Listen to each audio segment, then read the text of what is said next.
I moved to this posh neighborhood in Copenhagen, and it knocked on my door, and there was this famous Danish children's psychologist standing there in the snow, and he said, "Did you do a movie called Festen, or The Celebration, a film I did some years ago?" I said, "Yes." And he said, "Well, then there's another movie you also have to do." I said, "Well, fine, and good evening," and closed the door. Oh, you didn't engage it. And he said, "Well, read these files, please." And I did 7 years later, when I needed a psychiatrist, and for myself. So I read these cases, and I was shocked by them, and thrilled, and horrified, and a lot of different emotions came to me. And I also thought that there was a potential drama, great drama in it, and I felt it was an important story to tell as well. The children are victims again in these kind of cases. A child like her in the movie, or those in the real life, who grows up in a perfect illusion that something happened to them, being sent to the gynecologist, being interrogated, having a mother crying and a father getting into fights. Someone is being sent to prison, maybe someone she really likes, ends up believing that this has happened. It's getting implanted in their memory. It's what is called added memory.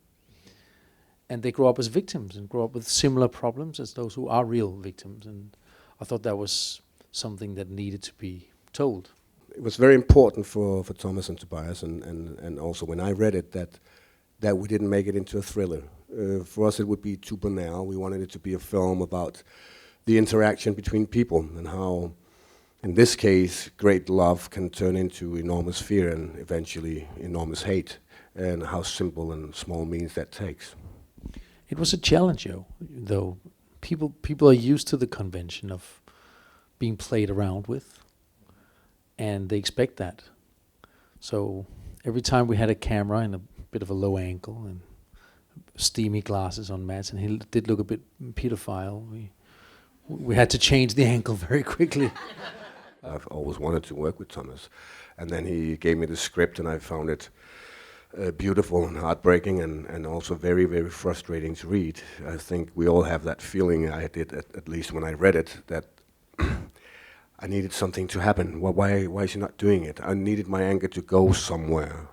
I wanted to hit something. I wanted to scream out something, but I couldn't point my finger at any enemy. I understood my friend. I understood the principal at the kindergarten. I understood the little kid. So that frustration was a good reason to show this film, I think, and make this film like it was, because that's exactly how Lucas feels, and like what we experience. And when we watch it, we cannot put our anger anywhere. What did you guys learn as filmmakers in doing this film? Every making of a film has its own mysteries. If you find the right balance between preparing, a lot of preparation, a lot of hard work, and then letting go, letting the irrationalities take over, then you're in a good place. Mads was very thorough, asked a lot of questions. We worked through the script, worked it over again, changed the character from what it was in the script to something else, and constantly refined the material up until in front of the camera. And then he could let go. Then he could cry. Then he could this and this and that. And that for me was... How long was preparation? Writing and getting it together? Well, writing was a long time. I think it was, I was doing other projects. I'm doing theater at the same time. But it was over a year. I tried to set it in America. It took 1.5 hours to find out that it would never be possible to finance a story like that. We can still be surprised about what we do and what the result is, even though you plan as much as we did, and we're anticipating a certain atmosphere or a certain scene that will do this and this for the film. You will still get surprised with another scene that did something you did not expect. And for me, that was maybe my favorite scene in the film, is with the scene where the little girl is being interviewed by this psychiatrist, which is an actual... it's a transcript. It's a transcript from an interview in Norway with a little girl. So when I read it, I was like, nah, I don't believe that. But it was actually much worse. I had to take things out. That is obviously horrifying watching, but because she was so good and because everything was so magic about what she did. And they keep asking her questions. She wants to go out and play with her friends, and she's feeling embarrassed about the whole thing.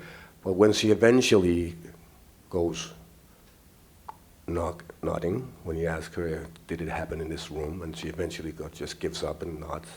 There was a little watch in the back room that went ding at that moment. And right there, the first time I saw it, I went like, his life is over. This man's life is over because of that little nod. Believe me, it's much, much worse when you read these cases, what people do.